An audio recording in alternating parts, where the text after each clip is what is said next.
Hello everyone, it's Jin'taan here, and given that we're about to enter the period of the week that most talk shows are scheduled for, I'm sure you're about to hear a lot of opinions on the latest thing that CCP has announced, the HyperNet Relay. So rather than feed into that directly, what I'm going to do first of all here is just show you what the feature is right now, and explain what it does as simply as I can.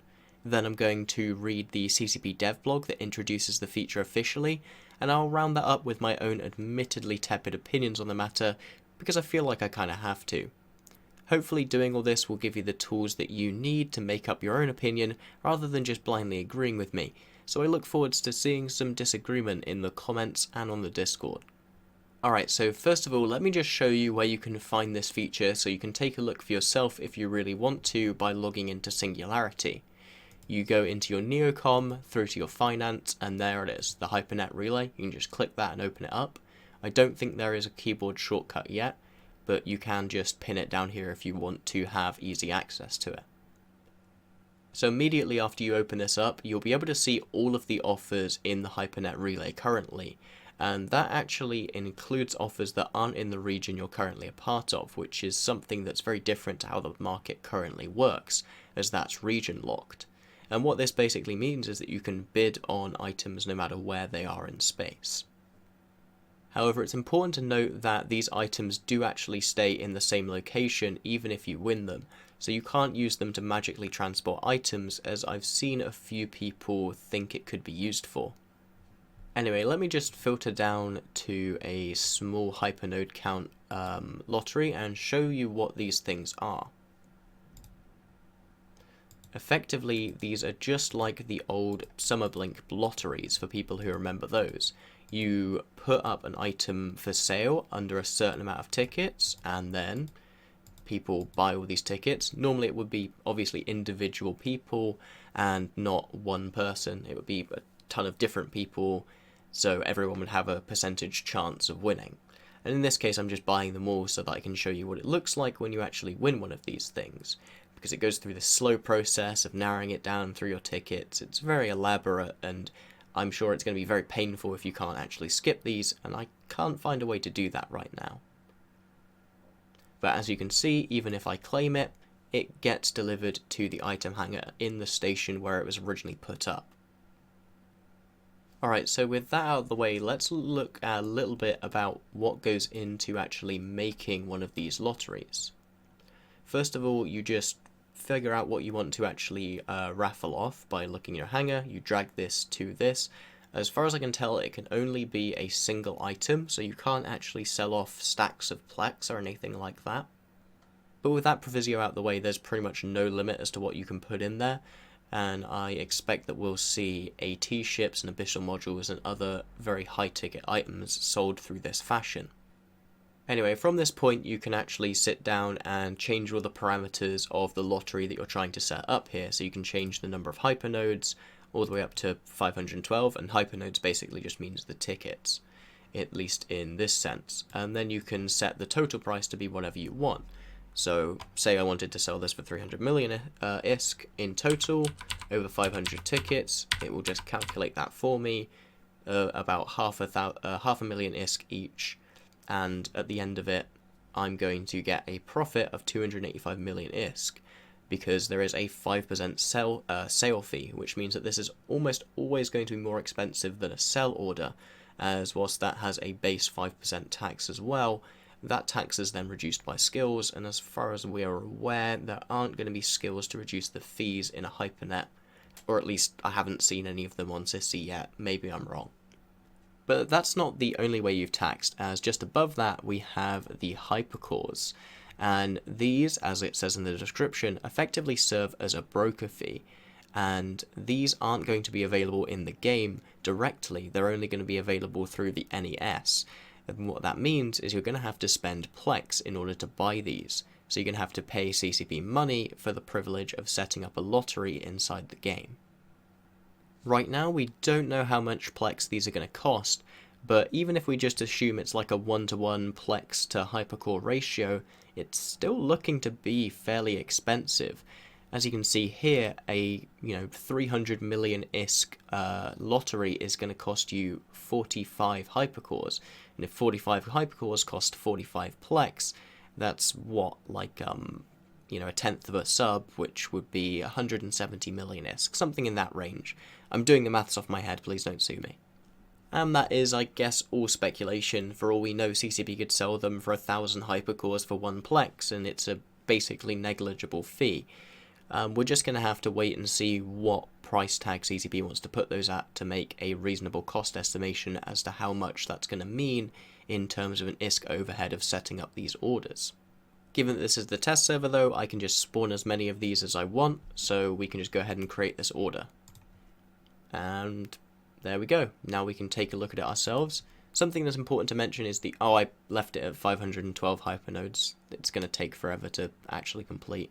That's unfortunate. But anyway, as I was saying, you also have the option of making these HyperNet lotteries private, so people can only see them if you send them a link and then they click on that link.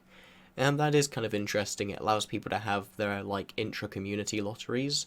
That could be kind of interesting as a concept, I guess. I know we used to do it a lot in CVA, for example. Back when we were trying to fund the SRP, that's a way that we would do it. But given how much taxes are involved here, I don't know how viable that's going to be. Still, that's pretty much all there is to this feature. There isn't anything extra or particularly groundbreaking about it. It's basically just allowing players to create lotteries and taxing them for it. Oh, one thing I did forget to mention is that the hypercore amount scales by the actual cost of the item.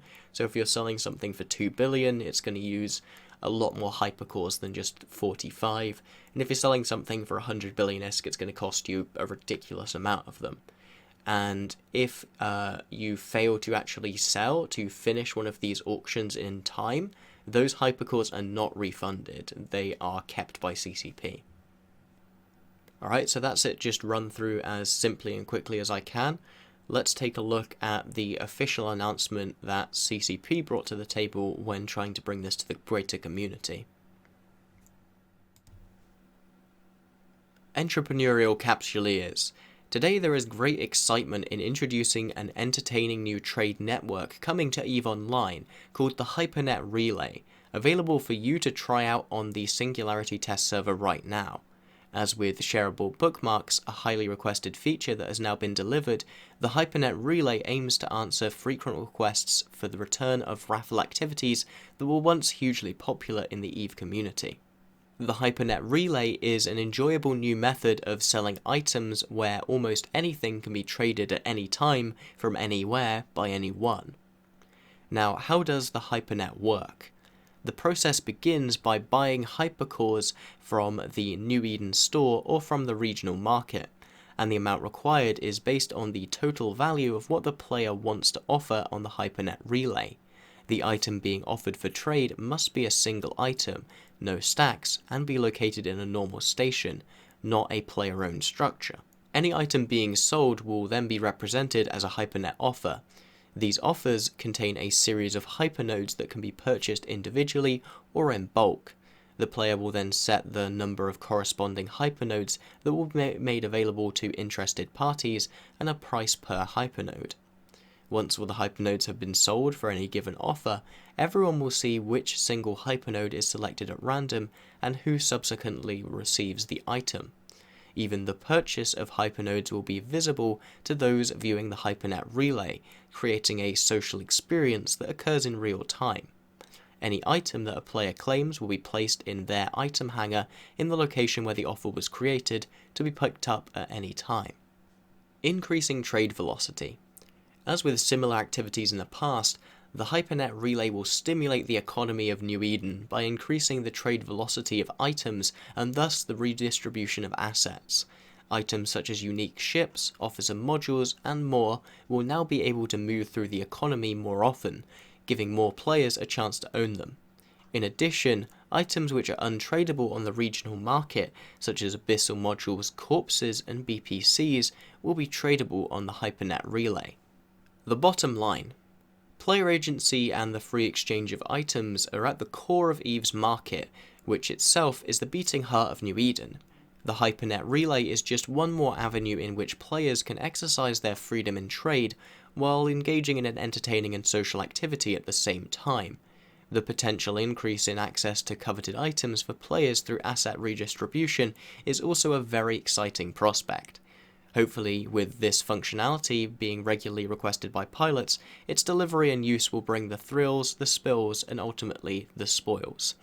HyperNet Relay is available on the Singularity test server today and will be officially launched on the 10th of December with the free market release.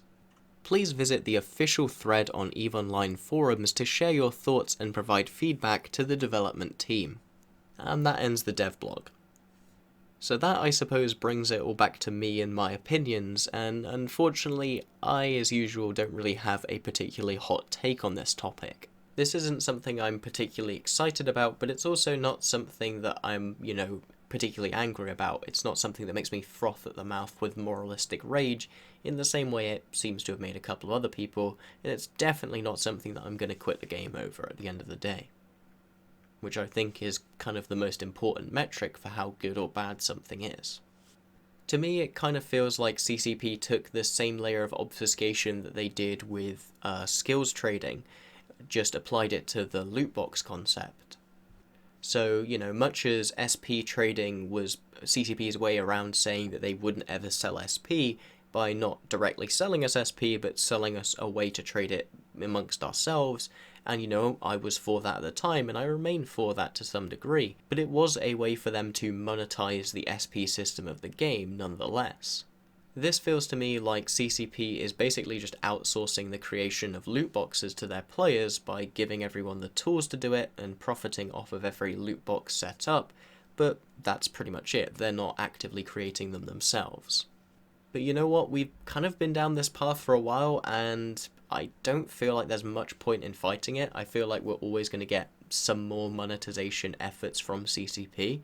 And whilst I am disappointed that CCP chooses to go the route of trying to add more levels of monetization instead of trying to make the game itself better so that you can get more subscribers and grow the game that way, I understand that this is the way the games industry works right now. This is just, if you're trying to do the best thing for your company, the best way to make more money.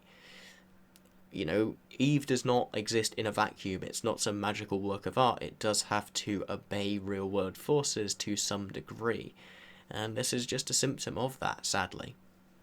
And I also don't think that we should pretend like this isn't going to cause problems for certain people who have, addictive personalities or gambling problems. The sheer amount of players of EVE Online makes it a statistical, basically, certainty that someone from that disposition is going to come in contact with this and have a bad experience in their life because of it. And yeah, you know what? That really fucking sucks for that person, and I feel incredibly sorry for them. But by the same vein, you're going to see people like Brisk and Dunk Dinkle, who are, the stereotypical whales. They're people with a lot of disposable income who like playing the game and would be very happy to throw away money on this, and it's not going to be something that's going to affect them negatively. In fact, it's going to affect them positively. They're going to enjoy that part of the game. There's also obviously the whole legal situation, but I'm not a lawyer, and I'm pretty sure no lawyer is going to actually spend their time writing out their full legal opinion on Reddit. So I doubt that we know better than CCP's legal team in this regard, but I guess we'll see. Again, much like the forces in the games industry that have led to this being kind of a almost industry standard way of getting more money out of your players, none of us are going to be in the process of suing CCP, I'm pretty sure. So let the courts figure that out if they're going to. Anyway, take a look at the link to the Discord and everything else below if you want to get in contact with me and discuss this further, because at the end of the day, this is a very interesting topic, and it's one that's very pertinent to game development, at least right now. A special thanks, as always, goes out to our Crassuses as well. Pinche Infidel from Old School, Brood from Triumvirate, and Zolka Lando, as well as to our other $5 patrons in Dustin Prater, Meeks, Zar, Olav Oldent, Kem, Raphael, Big Bada Boom, Dunk Dinkle, and the Ashfell Federation. If you want to support the channel monetarily, you can check out the Patreon link in the description below, And if you want to help out in other ways, you can just share this video with other people who you think might enjoy it, because advertisement is the best thing that you can give me. Until next time, have a good day and fly smart.